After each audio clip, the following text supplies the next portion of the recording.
विषमवाद का मतलब है अपन जो वाद विवाद करने लगते हैं, ये नहीं लेना उसमें विषमवाद। ये भी हिंदी में विषमवाद शब्द है। एक संवाद बातचीत करना, एक अन्यथा बातचीत करना विषमवाद हो जाता है। लेकिन विषमवाद का अन्यथा प्रवृत्ति, अन्यथा प्रवृत्ति, योगों में कुटिलता और अन्यथा प्रवृत्ति, करना कराना। योगों में कुटिलता स्वगत है, लेकिन अन्यथा प्रवृत्ति करने के लिए प्रेरित करना ये परगत है। अगर हमारी योगों में कुटिलता है तो हमारा तो होगा ही होगा, लेकिन अब दूसरे को भी हमने करा दिया तो उसका भी बिगड़ेगा। इसके लिए विषमवादन शब्द आया है। अब विषमवादन में अपन केवल विषमवाद समझ लेते हैं तो वो विषमवाद अपनी बातचीत का अंग बनता है। लेकिन ये विषमवाद है किसी को अपने वचनों से प्रेरित करके उसे मूल मार्ग से हटा देना और अन्यथा कार्यों में लगा देना। वचन शब्द वहाँ भी जुड़ेगा, लेकिन उसमें सही मार्ग में लगा है, सही कार्य कर रहा है, पर अपने वचनों से उसे प्रेरित करके या ऐसा उसको समझाइश दे करके मूल मार्ग से हटा करके उसे गलत रास्ते पर मिथ्या मार्ग में लगा देना, ये विषमवादन है। कुछ शब्द ऐसे रहते हैं जिनको अपन को स्वीकार करना पड़ता है उसके अर्थ को, क्योंकि वो चलन में नहीं रहते हैं। ऐसे कई शब्द आ जाते हैं, लेकिन जब अर्थ पढ़ते हैं तो फिर हाँ ठीक है, ये अर्थ इसका ठीक है। ऐसा इस तरह से नाम कर्म की चर्चा। अब गोत्र कर्म की चर्चा आ रही है। गोत्र कर्म, गोत्र कर्म क्या काम करता है? जीव को उच्च और नीच अवस्था प्रदान करता है। गोत्र कर्म जीव को उच्च नीच कुलों में जन्म दिलाता है। अगर अपने परिणाम से किसी जीव को उच्च गोत्र का बंध हुआ तो उसका अगली पर्याय में उच्च कुल में जन्म होगा। अगर किसी के लिए उसके भावों से नीच गोत्र कर्म का बंध हुआ तो वह अगली पर्याय में निम्न कुल में जन्म लेगा। अब उच्च कुल और निम्न कुल की परिभाषा क्या है? उच्च कुल और निम्न कुल की परिभाषा क्या है? जो पारंपरिक तरीके से व्याख्याएं चली आ रही हैं कि ये कुल निंद कुल है, ये कुल उच्च कुल है, उच्च वर्णी है, निम्न वर्णी है, तो वही परंपरा है, वही भाव अपन को समझना पड़ता है। आज के समय में एक तरह से वर्ण व्यवस्था फेल हो चुकी है। वर्ण व्यवस्था फेल हो चुकी है। ब्राह्मण क्षत्रिय वैश्य शूद्र के जो कार्य सुनिश्चित थे वो अब आज के समय में ऐसा कुछ सुनिश्चित नहीं है। कोई भी व्यक्ति किसी भी कार्य में संलग्न हो जाता है, सोर्स ऑफ इनकम उसे जहाँ से समझ में आने लगती है वो उस काम में लग जाता है। तो श्रावकाचार में उच्च कुलों के करने योग्य व्यापार, निम्न कुलों के करने योग्य कार्य, निम्न कुलों में करने योग्य कार्य अलग सुनिश्चित थे और उच्च कुलों के करने योग्य कार्य व्यापार आदि अलग सुनिश्चित थे। लेकिन इस समय जबकि देश दुनिया सब घुल मिल करके काम कर रही है तो कुछ समझ में ही नहीं आ रहा है। अब शादी विवाह में भी बहुत सारा घालमेल होने के कारण ये व्यवस्थाएं भी और कमज़ोर होती जा रही हैं। जितना जितना हम अपना दायरा बढ़ाते जाएंगे, जितना जितना हम दूर दराज से जुड़ेंगे, हम मूल में उतने उतने कमज़ोर होते जाएंगे, मूल में उतने उतने कमज़ोर होते जाएंगे। और आज ये हो भी रहा, दिख भी रहा है। कितनी सारी शिथिलताएं समाज के सामने आ रही हैं, परिवारों के सामने आ रही हैं, विचारों में आ रही हैं, व्यवहार में आ रही हैं। पुराने समय में ज्ञान व्यान थोड़ा कम था, लेकिन आदमी डरता था, और डर करके कहें या श्रद्धा से कहें, थोड़ा सा परंपराओं से बंधा हुआ था। इतना बड़ा ये सब मीडिया भी नहीं था, इतनी सारी जानकारियां भी नहीं थीं, इतने सारे कायदे कानून भी लोगों को पता नहीं होते थे। वो अपने ग्राम्य जीवन में अपनी समाज के स्तर तक या अपने गांव तक या थोड़ा सा और आसपास तक उनकी ज़िंदगी इतनी रहती थी, इतने ही में उनका पूरा समय निकल जाता था। अब अपन पूरी दुनिया में जुड़ गए, सुबह शाम 24 घंटे जुड़े हैं, सब जगह की जानकारियाँ, देश के सारे नियम कानून, सारी जानकारी, अपने अपने अधिकार मालूम है, फिर ये वो, और फिर आज के समय में जब समान नागरिक संहिता और समानता के अधिकार दिए जा रहे, तो भैया किसी से कुछ कहने का समय नहीं बचा। और फिर आरक्षण आरक्षण आरक्षण आरक्षण ने तो और सवर्णियों को चुप कर दिया, क्योंकि तुम्हारा जितना जो कुछ भी बचाव है शांत रह करके अपना काम करने में है। राजनीति ऐसी आगे बढ़ती जा रही है, राजनीतिक रूप से इतना फर्क सामने आ गया है, इसलिए अपना बचाव करना जरूरी है। अपने बचाव का समय है। कैसी कैसी घटनाएं घटती जा रही हैं, ये सब देखने में आ रहा है, ये सब हो रहा है, इस पर क्या एक्शन। अब देखिए, इतनी बड़ी घटना घट गई, जैन समुदाय के साथ घटी है, अगर किसी दूसरे समुदाय के साथ घटी होती, पूरा का पूरा समुदाय खड़ा हो जाता, विरोधाभास खड़ा कर देते, और जो चाहते वो करते। क्यों? क्योंकि उनके पास संख्या बल है। फिर उनका पॉलिटिक्स में भी समुदाय के कारण सब वो रहता है। जैन आदमी है, अहिंसावादी है, थोड़ा हो हल्ला करेगा, ये करेगा, वो करेगा, चुप हो जाएगा। नहीं, ऐसा नहीं। जागरूकता बढ़ानी चाहिए, विरोध प्रदर्शन करना चाहिए, मर्यादित भले हो लेकिन विरोध होना चाहिए। अगर आप विरोध नहीं करोगे तो आपके और सारे अधिकार छिन जाएंगे। भाई अब घटना तो देखो, आप सबको सीसीटीवी फुटेज देखने में तो आ गया ना, वो तो वायरल ही हो चुका है, जो बहुत मतलब बिल्कुल निकट का था, सीक्रेट था, वो भी आ गया, प्रशासन के माध्यम से ही निकला हुआ है और किसी के पास नहीं था। तो उसको देख करके आप क्या विचार कर सकते हो? सामान्यतया लोग यही कहते हैं कि ड्राइवर से चूक हो गई, झपकी लग गई, ये हो गया, वो हो गया। ये तो ठीक है, हो जाता है, चूक भी हो सकती है, झपकी भी लग सकती है, लेकिन इरादतन करने का चलन भी बहुत हो गया है। पूरा गुजरात इससे परेशान है, सारा देश इससे परेशान है। ड्राइवरों की मनमानी और स्वच्छंद प्रवृत्ति, ड्रिंक करके, ये करके, वो करके, और इरादतन रौंदते हुए निकल जाने की घटनाएं बहुत तेजी के साथ बढ़ रही हैं। इन पर समाज को, सभी को जागरूक होना चाहिए, विरोध प्रकट करना चाहिए, अपने अपने विचारों से विरोध प्रकट करना चाहिए। क्यों? क्योंकि अगर ये नहीं करोगे तो तुम्हारी सुरक्षा नहीं। सभी महाराज जी, माता जी आप सबको सचेत कर रहे हैं, सावधान होने की जरूरत है।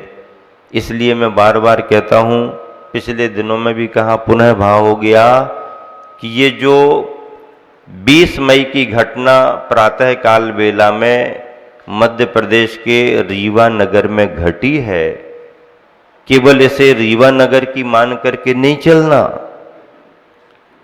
केवल 2 आरिकाओं की समाधि हो गई है ये मान करके नहीं चलना। अगर इस पर कोई कंट्रोल, नियंत्रण नहीं रहा तो ये देश में सभी तरह के धर्मात्माओं के प्रति विद्वेष भाव रहेगा। विद्वेष भाव का प्रतीक है। जानबूझ करके रौंदते हुए गाड़ी निकल रही है, ऐसा स्पष्ट हो रहा है। ये उन्माद है, ये क्रूरता है, ये स्वच्छंदता है। ऐसे ड्राइवरों पर कठोर से कठोर कानून के तहत सजा दिलानी चाहिए। देश के गृह मंत्री ने बहुत अच्छा प्रयास पिछले समय में किया था, लेकिन देश के ड्राइवरों ने नहीं ऐसा नहीं बनाओ, ऐसा नहीं बनाओ कह करके थोड़ा रुकवा दिया है। हिट एंड रन मतलब मार करके अगर आप भाग रहे हो तो आप पर अलग तरह की धाराएं लगेंगी। अगर एक्सीडेंट हो गया है, दुर्घटना हो गई है, चूक से हो गई है, तो आपको रुकना चाहिए। रुकने में आपको ये डर हो सकता है कि भीड़ इकट्ठी हो जाएगी, कुछ भी कर सकते हैं। तो अगर आपको ये डर आ गया है तो आप आगे जाकर के कहीं रुकें, ग्राम पंचायत में सूचना लिखाएं पास की, अथवा जाकर के कहीं आसपास के थाने में जाकर के अपनी सूचना लिखाएं कि ऐसा ऐसा मेरे द्वारा हो गया है। तब तो तुम्हारे लिए दूसरी धाराएं लगेंगी। और अगर आपने टक्कर मार दी, गाड़ी से रौंद दिया और बिना रुके तेजी के साथ आप भाग गए, तो फिर आप हिट एंड रन के कायदे कानून के तहत इनके लिए कड़ी सजा दी जानी चाहिए। इरादतन ये अटेम्प्ट टू मर्डर का केस ऐसा बनता है और ऐसा ड्राइवर कर सकते हैं। आदमी है, मन में क्या फितूरी आ जाए कोई पता नहीं है, तो ऐसा भी इसमें निष्पक्ष जांच हो करके और इसका पूरा विश्लेषण होना चाहिए। और अगर ये पाया जाता है कि पूरा का पूरा इरादतन है तो कठोर से कठोर सजा मिलनी चाहिए, तभी न्याय होगा। अन्यथा हम और आप ये मान करके सोच करके बैठे रहेंगे भैया गाड़ियों से तो ऐसा होता रहता है, गाड़ी वाले तो संभल के चलाते हैं, अब मशीन है, मशीनरी है, ड्राइवर है, थक गया होगा, और ऐसी आप चर्चा करते रहे तो वो अपना मनमाना करते रहेंगे और तुम भगवान के नाम की माला फेरते बैठे रहो। कुछ होने वाला नहीं। समाज को ज्ञापन सौंपना चाहिए, उसकी तैयारी करना चाहिए, और जो भी समय आए, जो भी व्यवस्था सुनिश्चित हो, समूह रूप में या अपने समाज के द्वारा विरोध प्रदर्शन आप सबके द्वारा होना ही चाहिए। गोत्र कर्म परात्म निंदा प्रशंसे सत्सद गुणोच्छाद नोद्भावने च नीचैर गोत्रस्य। ये नीच गोत्र के लिए कहा। क्या कहा? दूसरे की निंदा करना, पर निंदा, आत्म प्रशंसा, सद्गुणों का उच्छादन और असद गुणों का उद्भावन। चार बातें इसमें बता दी। नीच गोत्र के आश्रव के कारणों में पर निंदा अर्थात दूसरों की निंदा करना। दूसरों की निंदा क्यों करना? क्या मिलेगा तुम्हारे लिए? निंदा किसे कहते हैं? व्यक्ति की बुराइयां प्रकट करना, ये निंदा कहलाती है। बुराई प्रकट करने का अधिकार तुम्हें किसने दिया? तुमने सारे संसार का ठेका ले लिया क्या? और तुम अगर बुराई फैला दोगे, बता दोगे सबको, तो उसकी बुराई सुधर जाएगी क्या? नहीं। दूसरों की निंदा, निंदा एक तरह से अवहेलना का भाव कहलाता है, उसको गिराने का भाव कहलाता है। दूसरों की नजरों में गिराने के लिए निंदा की जाती है, ऐसा भाव करना ये नीच गोत्र की आत्म प्रशंसा। आत्म प्रशंसा का मतलब क्या है? भाई अच्छी चीज होती है तो सभी लोग बताते हैं, हम फर्स्ट डिवीजन आ गए, हमने एक उपवास कर लिया, हमने महाराज जी के साथ पैदल विहार किया। ये भी तो आप नहीं, ये आत्म प्रशंसा नहीं, ये तो अच्छाई की चर्चा करना। अच्छाई है और उसकी चर्चा कर लो, ये आत्म प्रशंसा नहीं है। लेकिन अच्छाई नहीं भी है और फिर भी उसको बड़ा बड़ा करके बताना, ये आत्म प्रशंसा मानी जाती है। ये आगे आएगा। सद्गुणों का उच्छादन, असद्गुणों का उद्भावन। सामने वाले के पास में कुछ विशेषताएं हैं तो उसको छिपा करके बात करना। अपने पास कोई विशेषताएं नहीं हैं फिर भी उसे बना बना करके बताना। सद्गुणों का उच्छादन, सामने वाले की अच्छाइयों को ढांकना। असद्गुणों का उद्भावन, अपने अंदर वो विशेषताएं नहीं हैं फिर भी बना बना करके दूसरों को बताना। ये दो भाव इसमें हैं। पर निंदा और आत्म प्रशंसा दो भाव ही आगे हैं। अपनी देखो, अपनी प्रशंसा करना, अपनी प्रशंसा करने का मतलब सामान्यतः अच्छाइयों की चर्चा करना, इसमें कोई वो भाव नहीं है। लेकिन कुछ ऐसे भाव लेकर के अपनी प्रशंसा करना जिस प्रशंसा में दूसरे की निंदा भी समाहित हो रही हो अथवा दूसरे की निंदा करने की भावना से कुछ कहा जा रहा हो, इसमें नीच गोत्र के आश्रव का कारण बतलाया गया है। सद्गुणों का उच्छादन अर्थात विद्यमान गुणों का लोपन करना, ढकना, और असद गुणों का उद्भावन अर्थात जो गुण नहीं है उस रूप झूठे गुण प्रकट करना, ये कहा गया है। सूत्र में चकार शब्द किस लिए दिया गया है? नीच गोत्र के आश्रव के अन्य कारणों को बताने के लिए सूत्र में चकार शब्द का प्रयोग हुआ था। जाति मद, कुल मद, बल, रूप, ज्ञान, आज्ञा, ऐश्वर्य, तप, ये 8 प्रकार के मद, अहंकार आदि की भावना से नीच गोत्र का। दूसरों का अपमान करना, दूसरों की हंसी करना, दूसरों का प्रतिवादन अर्थात दूसरों का तिरस्कार करना, गुरुओं का विभेदन मतलब संग में एक तरह से फूट डाल देना, विभेदन का मतलब है संग में, या गुरु और शिष्य में फूट डाल देना, गुरुओं को स्थान नहीं देना, गुरुओं का तिरस्कार करना, गुरुओं की भर्त्सना करना, गुरुओं से टकराना, गुरुओं से असभ्य वचन बोलना, गुरुओं की स्तुति नहीं करना, गुरुओं को देख करके खड़े नहीं होना आदि क्रियाएं भी नीच गोत्र के आश्रव की कारण हैं, ऐसा कहा गया अन्य ग्रंथों में। अब उच्च गोत्र के लिए क्या कहा गया? उच्च गोत्र तद विपर्यो नीचैर्वृत्तिनुत्सेकौ चोतरस्य, जो पहले कथन किया गया है उसका विपर्य अर्थात उल्टा, क्या? पर निंदा की जगह पर प्रशंसा, आत्म प्रशंसा की जगह आत्मनिंदा, सद्गुणों का उच्छाद नहीं, यहां पर नम्रता और अनुत्सेक। अनुत्सेक अर्थ क्या दिया है? योग्यता संपन्न होते हुए भी अहंकार नहीं करना, ये अनुत्सेक भाव है। योग्यता है पर वैसा गर्वीला भाव न आ पाए ऐसा व्यवहार करना, ये अनुत्सेक माना गया, ये उच्च गोत्र के आश्रव के कारण है। नीचैर वृत्ति किसे कहते हैं? जो गुणों में उत्कृष्ट हैं उनके प्रति विनय से नम्र रहना, अपने से बड़ों के प्रति, गुणी जनों के प्रति विनय पूर्वक नम्र रहना, इसे नम्र वृत्ति, नीचैर वृत्ति, नीचैर वृत्ति जैसे आंखें नीचे को झुकी हैं, ये नम्र वृत्ति कहलाती है। नम्र वृत्ति से उच्च गोत्र का बंध होता है।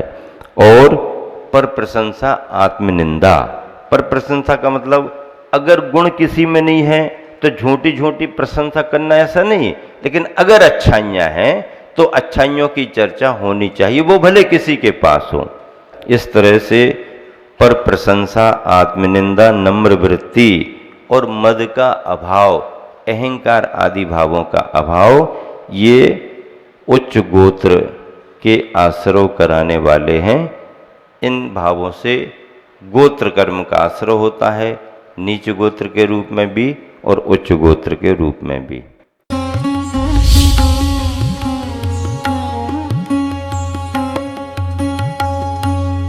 जहां मोक्ष की